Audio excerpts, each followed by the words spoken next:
আসসালামু আলাইকুম। সবাইকে শুভ সকাল। আশা করি সৃষ্টিকর্তার কৃপায় সবাই ভালো আছেন। আজ শুক্রবার, অনেক সকালেই ঘুম ভেঙে গেছে। ওয়ার্কিং ডেগুলোতে বলি ফ্রাইডেতে একটু ঘুমাবো, বাট এ হচ্ছে আমি এই দিন আরও আর্লি ঘুম ভেঙে যাবে। এনিওয়ে, তো আমি নামাজ কোরআন শরীফ পড়ে প্রথমে চলে এলাম বারান্দায়। বারান্দাটি পরিচর্যার জন্য কাতরাচ্ছিল। এখানে রয়েছে 3টি টব, প্রত্যেকটিতেই রয়েছে মেহেদি গাছ। গাছগুলো আমার লক্ষ টাকার চাইতেও মূল্যবান। আমি এর আগে যে বাসাটিতে ছিলাম ওখানে এত সুন্দর গাছের বাগান ছিল। করোনাকালীন সময়ে আমাকে ক্যাপসিকাম, কাঁচামরিচ, বেগুন, পুঁইশাক কখনো কিনে খেতে হয়নি, মাশাল্লাহ। বাট এ বাসায় আমি কিছুই করিনি। মস্ত বড় বড় দুটো বারান্দা পড়ে আছে। কারণ একটাই, ব্যস্ততা। যেখানে সপ্তাহে 2 দিন একটু সময় নিয়ে ভালো মতন গোসলটাও আমি করতে পারি না। নিজের চেহারাটাও মাঝে মাঝে আয়নায় দেখার সময় হয়ে ওঠে না। গাছের পরিচর্যা কিভাবে করব? তাই সব ছেড়ে দিয়েছি। অনেক গাছ, টব আগের বাসায় ফেলে রেখে এসেছি। প্রথম দিকে ভীষণ খারাপ লাগতো। যাই হোক, এই গাছগুলো হচ্ছে প্রয়োজনের তাগিদে। বয়স হচ্ছে, চুলে পাক ধরেছে, মেহেদি পাতার দরকার হয়, তাই। একবার টানা কয়েকদিন বাজারে ঘুরে এসে যখন মেহেদি পাতা পাইনি, সেই থেকে রাগ করে আজকের এই গাছগুলো। বেডরুমের পাশের বারান্দায় না হওয়ায় রোজ আসা হয় না, সময়ও মিলে না। কিন্তু গাছগুলো এত লক্ষ্মী, একটু আধটু পানির ছোঁয়াতেই দারুণভাবে বাড়তে থাকে। সপ্তাহে 1 থেকে 2 বার পাতা তোলা যায়। তো আমি মেহেদি গাছে পানি দিয়ে, ডাল কেটে বারান্দাটি ভালোভাবে ঝাড়ু দিয়ে মুছে নিয়েছি।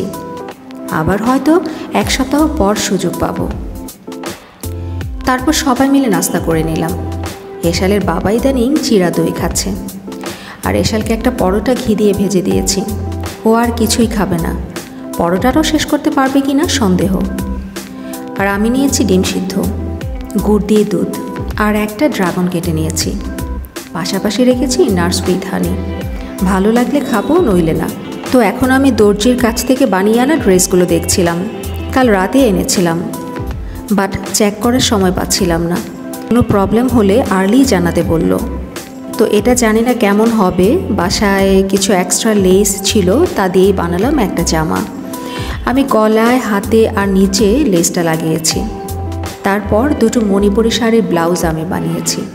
এখানে একটা এক্সপিরিয়েন্সের কথা আমি শেয়ার করতে পারি যাদের মণিপুরি নিয়ে কোয়েরি থাকে। একটা অ্যাশ কালার আর আরেকটা অরেঞ্জ। যেটা ব্যাপার, অরেঞ্জটা ছিল লো প্রাইস আর অ্যাশটা ছিল এক্সপেন্সিভ। তো আমি ভেবেছিলাম অ্যাশটা কাপড় বেশি হবে, ব্লাউজটাও মনের মতো করে বানাতে পারবো। বাট হলো তার উল্টো। অরেঞ্জটাতেই কোনো এক্সট্রা কাপড় লাগেনি, অন্যদিকে অ্যাশ কালারের ব্লাউজ পিসটিতে আলাদা কাপড় দিয়ে বানাতে হয়েছে, এবং আলাদা কাপড়ের কালারটিও ম্যাচ করা যায়নি। দ্যাটস মিন, দামি হলেই যে ব্লাউজ পিসের কাপড় বেশি হবে তা কিন্তু নয়। এই শাড়িটাতে পাড় লাগিয়েছি। এটি একটি অর্গানজা, পাতলা বলে কখনো কেনা হয়নি, এবার একটা নিয়েছি, দেখা যাক। আর এটার সাথে ব্লাউজ পিস নিয়েছি অরেঞ্জ কালারের মধ্যে প্রিন্ট। ব্লাউজটা আমার ভীষণ পছন্দ হয়েছে।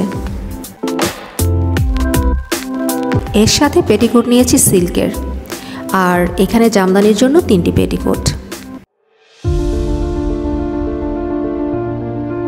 যাই হোক, কাপড়গুলো গুছিয়ে বাপ বেটির সাথে সামান্য গল্প করে চলে এলাম মস্ত বড় একটা কাজে, মেহেদি পাতা বাটায়। ব্যাক পেনের জন্য বসে কিছু করতে পারি না, ইদানিং দাঁড়িয়েই বাটতে হচ্ছে। যে কোনো মশলা, মেহেদি পাতা বা অন্যান্য কিছু।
যাই হোক, আমি মেহেদি পাতাগুলোকে খুব ভালোভাবে বেটে নিয়েছি।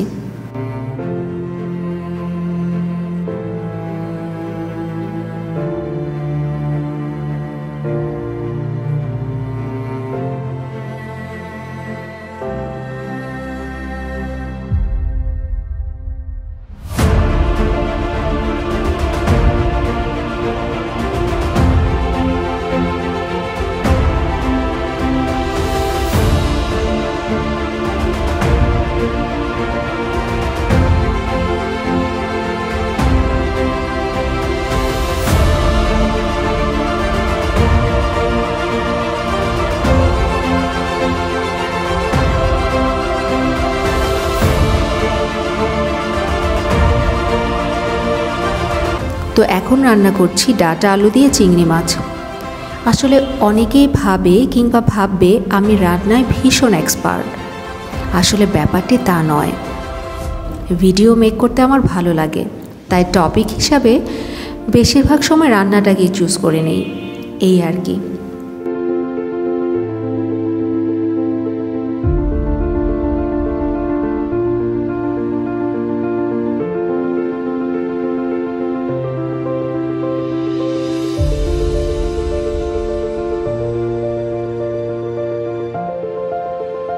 বিয়ের পর কত বছর পর্যন্ত শুধু ডিম ভাজা, আলু ভর্তা আর ডাল দিয়ে দিন পার করেছি, রান্না জানা ছিল না বলে। বেবি হওয়ার পর রান্নায় মনোযোগ দিয়েছি। অ্যাটলিস্ট এখন তো মা, সন্তানকে রেঁধে খাওয়াতে হবে। মায়ের হাতের রান্নায় যে আলাদা জাদু থাকে। যা বলছিলাম, আমার অনেকগুলো শখের মধ্যে ভিডিও মেকিং একটু আধটু ট্রাই করি। কোথাও ভুল ত্রুটি হয়ে থাকলে ক্ষমা সুন্দর দৃষ্টিতে দেখবেন প্লিজ। আর আপনাদের অসংখ্য অসংখ্য ধন্যবাদ যে আপনারা আমার প্রথম ভিডিওটি সুন্দরভাবে গ্রহণ করেছেন। এ থেকেই অনুপ্রেরণা পাই। সবাইকে অনেক অনেক দোয়া আর ভালোবাসা। আজ এখানেই রাখছি। ভালো থাকবেন সবাই। আল্লাহ হাফেজ।